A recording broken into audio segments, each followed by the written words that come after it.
So Danielle Smith, the Premier of Alberta, she's got a plan.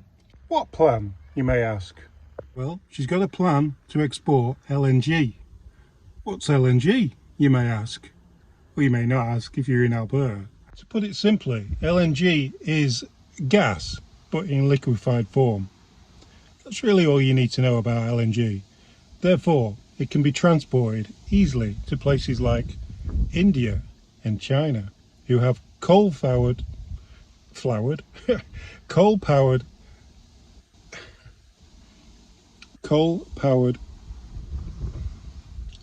the coal-powered power stations. She's also not finished giving Justin Trudeau 2 cents of her mind. So let's have a listen to what she's got to say to Trudeau. I can tell you that I'm encouraged that the Prime Minister wants to come to the table to talk about how we can get into alignment on a carbon neutrality target by 2050.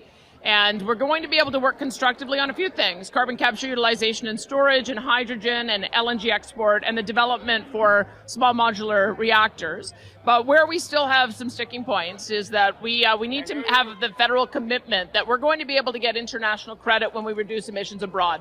It was his own government, Catherine McKenna, who negotiated that into the Paris Accord, and we should show leadership and we should use it to get credit for our export of LNG when it replaces diesel and coal and other higher emitting fuels.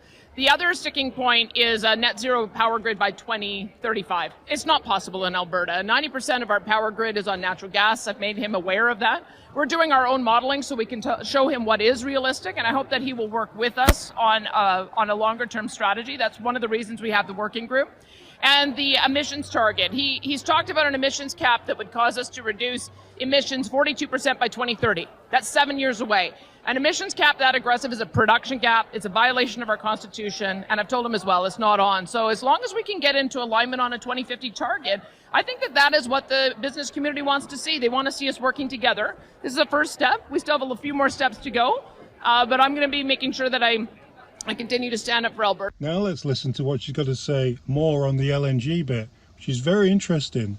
And I think Alberta, amazing that they're doing this. And I think it's a big step forwards for utilising, rather than utilising coal or oil-powered power stations. So have a listen. I think we're finally seeing some movement on LNG. I think that with the Russian invasion of Ukraine, that the world and even politicians here understand how important it is for Canada to step up to provide energy security to the world, energy affordability, and also massively reduce emissions. One thing that came through from the conversation that I had with many international delegates who are here is that the world simply cannot decarbonize without more LNG.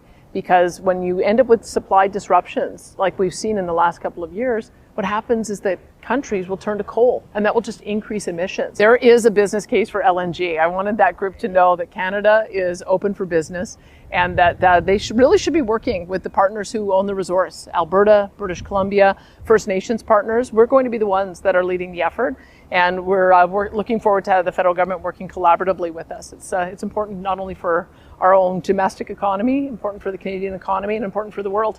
And I'm looking forward to having a bilateral working group with British Columbia, as well as working with the federal government on trying to align our interests so that we can get to a carbon neutral target by 2050 and make sure that we're continuing with the investment, and also make sure that we're making our global commitment to our friends and neighbors and allies to make sure that they have energy security also. What do you think? Do you think she's onto something there? LNG, it's probably the future.